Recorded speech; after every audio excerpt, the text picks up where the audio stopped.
في سؤال موجه من الذات العليا إلى كل الخلق. فما ظنكم برب العالمين؟ ماذا تعتقدون في؟ كيف ترونني؟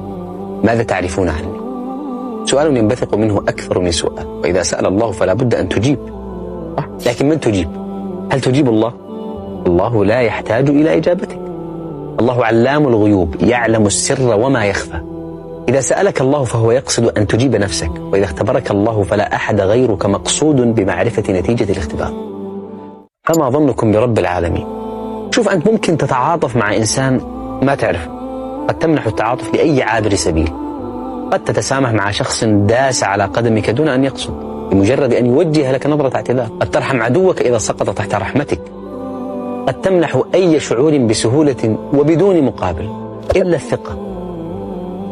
أنت لا تثق بالعابرين في الشارع بدليل أنك لن تترك سيارتك مفتوحة، لا تثق في الغرباء بدليل أنك لا تحدثهم بكل أسرارك في أول مقابلة.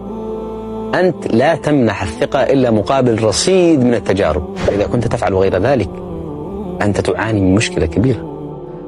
خلق الله الثقة ووضعها في هذا الكون ودائع مغلقة داخل القلوب والنفوس، لا تنفتح إلا لمن يستحقها بعد أن يقدم براهين. الثقة غالية لا تمنح بسهولة، لكنها تسحب بسهولة. تعال الآن نفكر كيف تتعامل مع من تثق فيهم. صديق تستطيع أن تبوح أمامه بكل أسرارك دون أن تخشى أن يستخدم هذه الأسرار ضدك يوما ما. زوجة تغيب عنها وتسافر أو تذهب إلى عملك وأنت تأتمنها على مالك وعرضك دون أن تفكر لحظة واحدة أنها يمكن أن تخون الأمانة. هذه درجة من درجات الثقة. أقول لك على درجة أعلى من درجات الثقة. الرضيع يقذف به أبوه إلى الأعلى مداعبا فيضحك لأنه يعرف أنه لن يتركه ويسقط. ركاب الطائرة يسلمون أرواحهم عند باب الطائرة أمانة في يد الطير. المريض ينام في سكينة تحت يدي الجراح، يجري له جراحة خطيرة لا يخشى أن تخطئ أصابعه فتكلفه حياة. هذه هي الثقة التي يضعها الإنسان في الإنسان. لذلك يأتي سؤال الله سبحانه بعد كل ذلك مسبوقا بحرف الفاء قائلا: فما ظنكم برب العالمين؟ إذا كان هذا هو ظنكم بالعالمين فما ظنكم برب العالمين؟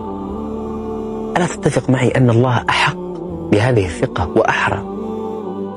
وضعت ثقتك في بشر قابلين للخطأ والزلل والسهو، قابلين للتغيير، ولم تضعها في الخالق الذي لا يتغير ولا يخطئ. كم مرة تمنيت شيئا بشدة وانقطعت بينك وبينه السبل، وطلبته من الله فحققه لك رغما عن كل قوانين الدنيا؟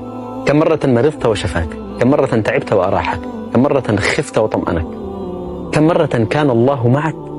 وكم مرة كنت مع الله؟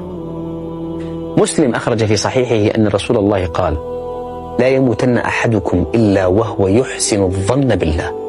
موسى عليه السلام في موقف عجيب، ولما نتكلم عن النبي نتذكر دائما قول الله على الأنبياء: أولئك الذين هداهم الله بهداه مقتده.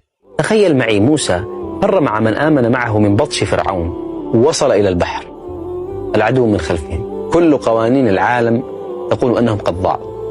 قال أصحاب موسى: إنا لمدركون. منتهى اليقين في الهلاك. كلمة مدركون جاءت مسبوقة بلام التوكيد، وهذا يعني إيمانهم التام باستحالة النجاة. قوانين الطبيعة تقول ذلك، الفيزياء تقول ذلك، لا يمكن أن يسير إنسان على الماء. ردة فعل موسى كانت: كلا إن معي ربي سيهدين.